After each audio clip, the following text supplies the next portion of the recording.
আসসালামু আলাইকুম রহমতুল্লাহি ওয়া বারাকাতুহু।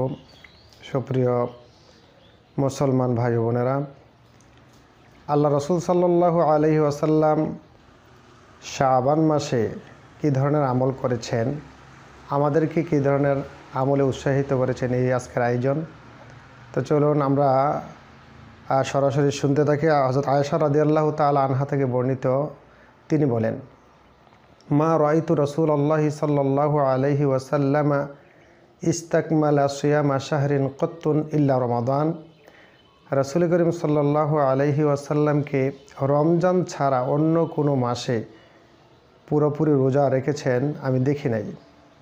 ওয়া মা রাআইতুহু ফি শাহরিন আকসারা মিনহু সিয়ামান ফি শাবানা।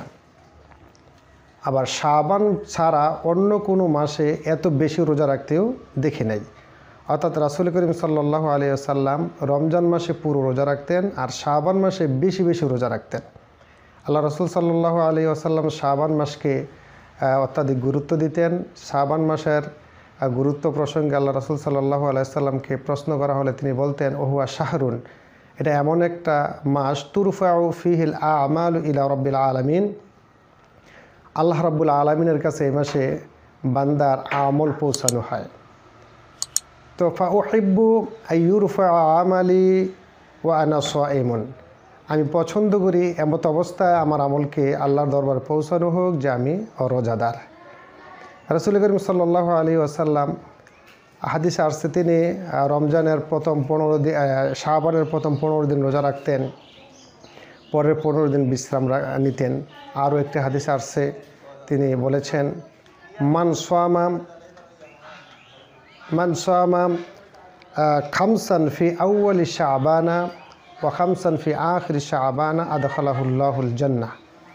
যে শাবানের প্রথম 5 দিন এবং শেষ 5 দিন রোজা রাখবে, আল্লাহ রাব্বুল আলামিন তাকে জান্নাতে প্রবিষ্ট করবেন। আবু সাঈদ খুদরি রাদিয়াল্লাহু তাআলা আনহু থেকে বর্ণিত, রাসূল করিম সাল্লাল্লাহু আলাইহি ওয়াসাল্লাম বলেছেন, মান সামা ইয়াওমান ফি সাবিলিল্লাহি বা'আদাল্লাহু ওয়াজহাহু আনিন নারি 70 খরিফান, মুত্তাফাকুন আলাইহি। যে ব্যক্তি আল্লাহর সন্তুষ্টির জন্য একদিন রোজা রাখবে, আল্লাহ রাব্বুল আলামিন জাহান্নাম থেকে তার চেহারাকে, অর্থাৎ তাকে 70 বছরের দূরত্বে সৃষ্টি করে দেবেন। সুবহানাল্লাহ।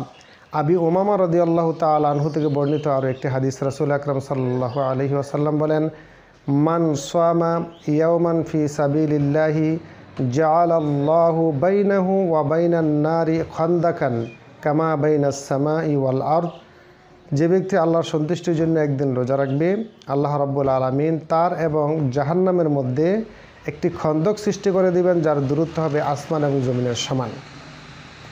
এভাবে রাসূলুল্লাহ সাল্লাল্লাহু আলাইহি ওয়াসাল্লাম শাবান মাসে রোজার প্রতি উৎসাহিত করেছেন। আবু যর রাদিয়াল্লাহু তাআলা আনহু থেকে বর্ণিত একটি হাদিসে রাসূল করিম সাল্লাল্লাহু আলাইহি ওয়াসাল্লাম বলেন, ইয়া আবা যররিন, হে আবু যর, ইজা সুমতা মিনাশ শাহরি সালাসাতা আইয়াম, তুমি যদি কোনো মাসে 3 দিন রোজা রাখতে চাও, ফাসুম সালাসা আশারাতা ওয়া আরবা আশারাতা ওয়া খামসা আশারাতা, 13, 14 এবং 15 তারিখ রোজা রাখো।